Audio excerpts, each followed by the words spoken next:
சற்று முன் கிடைக்கப்பெற்ற மிக முக்கியமான செய்தி ஒன்று வெளியாகி உள்ளது. திராவிட முன்னேற்ற கழகத்தின் ஒட்டுமொத்தமாக தலையெழுத்தே மாறக்கூடிய வகையில் செந்தில் பாலாஜி அவர்கள் மூலமாக அமலாக்கத்துறை அதிகாரிகள் தமிழக தலைமை டாஸ்மாக் முறைகேடை கண்டுபிடித்தார்கள். செந்தில் பாலாஜி உண்மையே ஒப்புக்கொண்டு விட்டார்.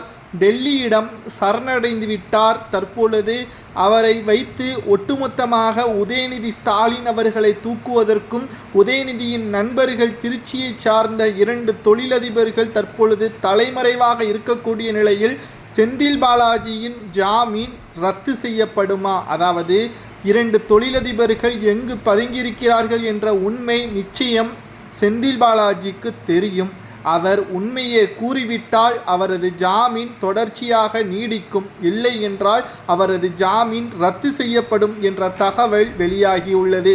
செந்தில் பாலாஜியின் ஜாமீன் என்பது அவர் வாரம் 2 முறை அமலாக்கத்துறை அலுவலகத்திற்கு வந்து கையெழுத்து இட வேண்டும். குறிப்பாக எந்த ஒரு நிபந்தனைகளையும் மீறாமல் செயல்பட வேண்டும். தவறுக்கு உறுதுணையாக அவர் செயல்பட்டால் அவரது ஜாமீனை ரத்து செய்ய அதிகாரம் அமலாக்கத்துறை அதிகாரிகள் நீதிமன்றத்தில் மனு கொடுத்து அந்த மனு மூலமாக அவசர விசாரணை நடத்தினால் நிச்சயம் செந்தில் பாலாஜி அவர்களது ஜாமீனும் பறிபோகும். தற்பொழுது செந்தில் பாலாஜி அவர்கள் மூலமாகத்தான் பல்வேறு கட்ட நடவடிக்கைகளை தொடர்ச்சியாக அமலாக்கத்துறை அதிகாரிகள் மேற்கொண்டார்கள் என்பதை நாம் ஏற்கனவே பார்த்திருந்தோம்.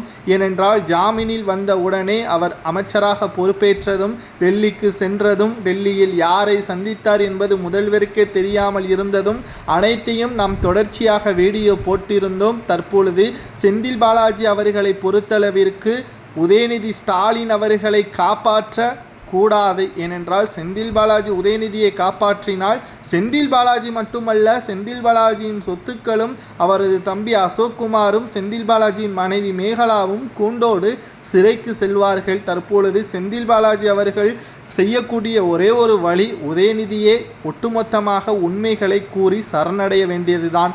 பாதி உண்மைகளை கூறிவிட்டால் திருச்சியில்தான் உதயநிதியின் பினாமிகளாக 2 நபர்கள் செயல்படுகிறார்கள். அவர்களை பற்றியான தகவலை கொடுத்துதான் அமலாக்கத்துறை அதிகாரிகள் இதுவரை அல்லாத தமிழக தலைமை டாஸ்மாக் முறைகேடை கண்டுபிடித்ததும் தற்பொழுது 2 நபர்கள் எங்கு இருக்கிறார்கள், வெளிநாட்டிற்கு தப்பி சென்று விட்டார்களா அல்லது வேறு மாநிலத்தில் பதுங்கியிருக்கிறார்களா என்பதை வாக்குமூலமாக செந்தில் பாலாஜி கொடுப்பார் என்று எதிர்பார்க்கப்படுகிறது. அப்படி கொடுக்கவில்லை என்றால் செந்தில் பாலாஜியின் ஜாமீன் பறிபோகும் என்று அமலாக்கத்துறை தரப்பினர் கூறுவது சரியா தவறா என்பதை கமெண்ட் வாயிலாக கூறுங்கள். உதயநிதிக்கு என்ன தண்டனை கொடுக்கலாம் குற்றவாளியாக இருந்தால் என்பதை கூறுங்கள்.